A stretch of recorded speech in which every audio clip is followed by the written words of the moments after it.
This is a Morgan PR12. It's in the local shop I do work for in town on consignment. Someone has robbed out, we think, the nut which holds the boost switch in place. That happens in music stores from time to time. I've got that nut. And someone was trying it, and all of a sudden the amp started going, which is not so good. So they asked me if I'd take a look at it, and I said, sure. So let's take a look at it together. The rear panel is held in place with these threaded inserts. That's good.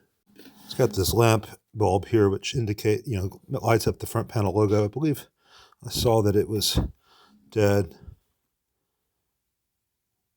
Looks okay. I'll verify that it's working. Might have just been loose or something. Sorry about the extremely white hands. I've got the exposure crank so you can see the lamp down here in the shadows. All right, the PR12 is essentially a Princeton reverb without the tremolo circuit. This goes to the front panel lamp. I'll confirm that it's got voltage going to it. It's got three ARS labeled Chinese preamp tubes, mercury iron, a pair of Tungsol 6v6s, and a Chinese GZ34 rectifier tube. When it comes to the noise that they described at the music store, my first inclination is probably the rectifier followed by a preamp tube. Could be a power tube, could be something inside the amp. I don't know. They forgot to write in the serial number on this one. First thing I'm going to do is going to confirm that the fuse really is a 2 amp, because that makes a big difference. Using the right size fuse holder screwdriver. Okay, that fuse is loosened there. The fuse holder is loose in the amp. Well, they did an odd thing here. Morgan does not use tooth washers for the jacks or the pots in their amps because they have these acrylic panels which make the total depth between the chassis and the panel, the thickness is too great for the bushings of the nuts and pots that they use, and jacks that they use, for them to use tooth washers. But here on this fuse holder, they put a huge tooth washer. And the trouble is, this is a plastic fuse holder with a plastic nut and this giant oversized tooth washer, which will eat into this plastic and kind of make notches where the plastic can't really grip. It's too much. I may have to take that out. I may have to replace the fuse holder, but for right now, I'm going to see if I can just tighten it.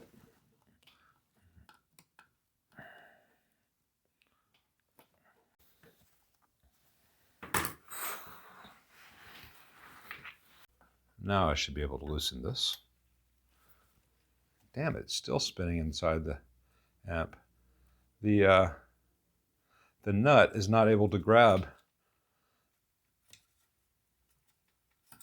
onto the threads because the tooth washer is so large. Let's see if I can force it to work temporarily. I'm going to have to remove that tooth washer for this thing to be safe.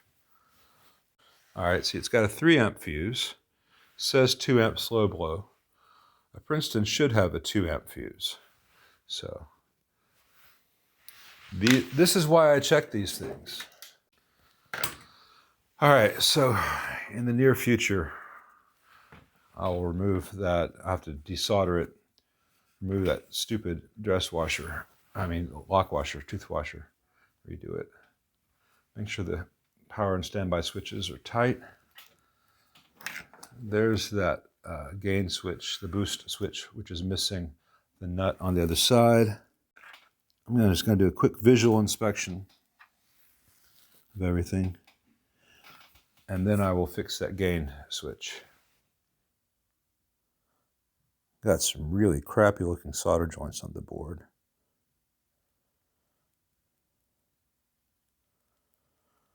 The last one of these I had in hummed like a until I added an additional filter cap on the bias pot here. I'll keep that trick in mind. Make sure all the hardware for these output cathodes is tight.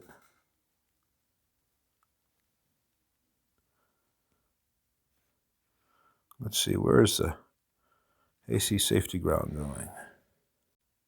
Why, it's going to that terminal strip there, which is not safety code, and it's just barely soldered on, which is very much not safety code. Now, this amp has these nice built-in nuts into the chassis. And it would have been very simple to use the proper size nut to have a dedicated ground lug there just for the AC safety ground. And that would have complied with code if they'd used the proper toothed or otherwise locking washer on it. But they don't care about complying with code. They never do.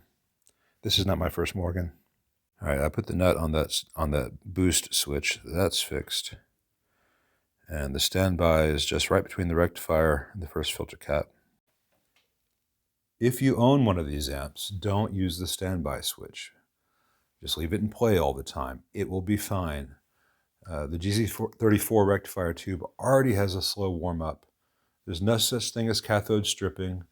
The only reason to use that would be if the unloaded B+ exceeds the value of the filter caps. More on that in a little bit. But because it's right between the output of the rectifier tube and the first reservoir cap, the first filter cap, if you use the standby on this, every time you use it, there's a brief dead short before that cap charges up, which means that you're going to be giving a short condition to this standby switch. And this switch was rated for AC voltage. It can handle 240 volts AC. When it comes to DC, it's rated for about 30 volts at a very low current. And instead, we have 450 volts on it. And because that's bad enough, but then when you have that dead short, every time the amp is first powered on and used in standby, it will just arc and damage the switch, or it will damage the rectifier tube, because at the moment the rectifier tube sees that dead short, there's a huge inrush of current. If you must have standby in an amp with a rectifier like this, a tube rectifier, copy Fender precisely. Fender put the standby switch after the reservoir cap before the screen node so that this cap fills when the rectifier tube warms up. And any dead short is here, and it's buffered through the choke. The rectifier tube has the choke actually buffering it from the shock of this cap being a short momentarily at the time it first gets power. But if you don't use the standby switch at all, then by the time any DC is flowing out of, at the time that this is a dead short, there's very little DC flowing out of the rectifier tube. And so as the tube warms up more and more, puts out more and more voltage, these come up from zero, a dead short, to their full capacitance. They charge up, everything works just fine because it's a very smooth, ramped up transition. But if you have the standby switch implemented like this is a dead short, it shocks the hell out of your rectifier tube, and they fail. They fail a lot. Got these lovely Samoa absolute garbage filter caps. Why spend the money for F&T here and synergies and then cheap out on the most important caps in the amp? Yeah, those are yellow, blah, blah, blah, mustard, blah, blah, blah. GearPage loves synergies. Doesn't matter how good the coupling caps are if the DC that they're supposed to be decoupling is rotten to begin with. These are garbage. And such amazing solder joints. I'm going to reflow the solder joint here on the bias connection just because it's so bad and so crucial. And then I'll hook up the cab and see if I can replicate the other problem the amp had. All right, it's powered on, it's out of standby. I got a guitar plugged in, but the volume off. A little bit of occasional scratchy noise if I wiggle on V1. The other tubes don't make any sound if I tap on them or wiggle on them. That's good. So before I do anything else, I want to measure the voltage going out here. Make sure we have 6.3 volts going out to the lamp that lights up the logo. Because I don't remember seeing that light up before when I looked at it at the shop. 6.5 volts, so that's all right. Now that means that the heater supply in this amp is going to be a bit on the high side because I've got that current limiter on, which means that all the voltages now should be a little bit artificially low. Speaking of which, what do we have on the filter caps in this amp? 433, 430, 347, 285. And that concerns me because we're at 433 on that first cap after the amp has come out of standby and warmed up, and I have the light bulb limiter on. If I take that light bulb limiter off, the current limiter, that voltage is going to go up. What does that voltage go up to? 451.5 volts. Now, I've run into this in the past on Morgans, and I tell people to avoid Morgans, and people don't believe me because there's $1 million of marketing out there pushing Morgans at you, and people on very influential YouTube channels for guitar have Morgans. I suspect they're given them, but I can't confirm that. But they have them, and people use them, and people say how great they are, and they come to me with all these problems. One of the problems this one probably has is that we've got 452 volts here when the wall voltage is 119. If the wall voltage goes up to 125, as it does all the time in Memphis, that'll go higher. We got 448 on the screen, 452 basically on the anode and reservoir, and that's with the wall voltage a little bit low. These filter caps are rated for 450 volts. You cannot have 452 volts across them. You should not have 447, 448 volts right there. These should all be 500 volt caps. This is an F&T 22 microfarad 500 volt cap. It is literally the same size as the 450 volt caps they have in there. It is the same brand as what they use on the bias supply. It is a high quality capacitor.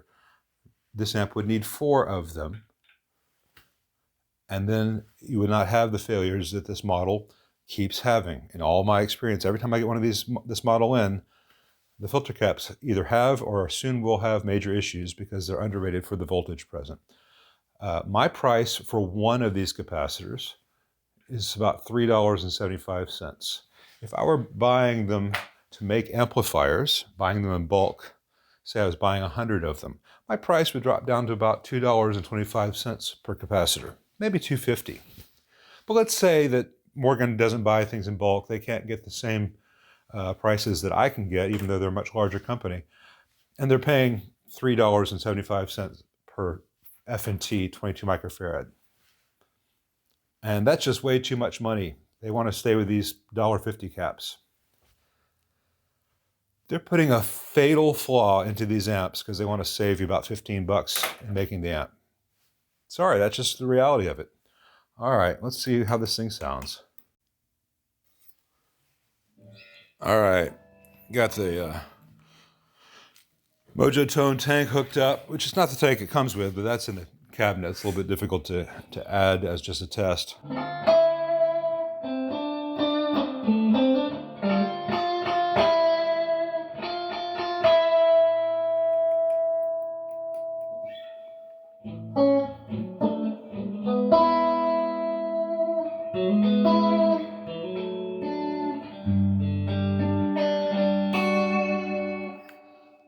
I'm not getting any problems. I mean, I'm not getting a great sound.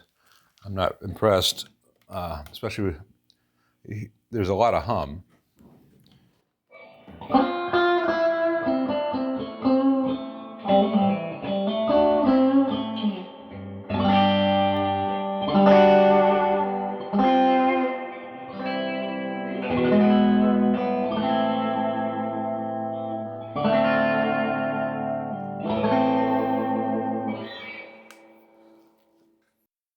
At least with this tank, the reverb circuit's got a very grandy character.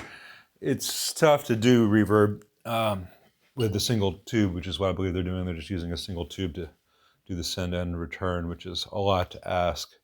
The Fender uses 2 tubes. That Dumble from a couple weeks ago used 3 or 4, tube stages, that is, not full tubes.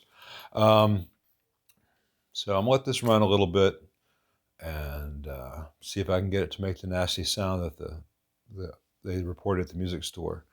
But it would not surprise me at all if that nasty sound was just one of these filter caps beginning to give up the ghost, because if the wall voltage today, when they tried it, was 123, you're going to be even higher even more over 450 volts, which is the rating of these filter caps. Aha!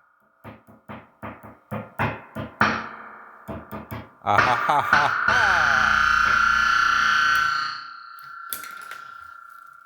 As I was saying, before we were all so rudely interrupted, my God, that was awful. These are crappy caps that it should be illegal to put in this amplifier because they routinely experience voltage over their rating, and these are crappy solder joints. And you combine those two things, really crappy solder joints, a criminally underrated value, and then you try to make music with it. Here's the thing. Someone's going to see this damn thing and say, oh, wow, it's all hand wired. Whose hands? Whose hands? And whose mind directing those hands? Monkeys, typewriters. This ain't Shakespeare.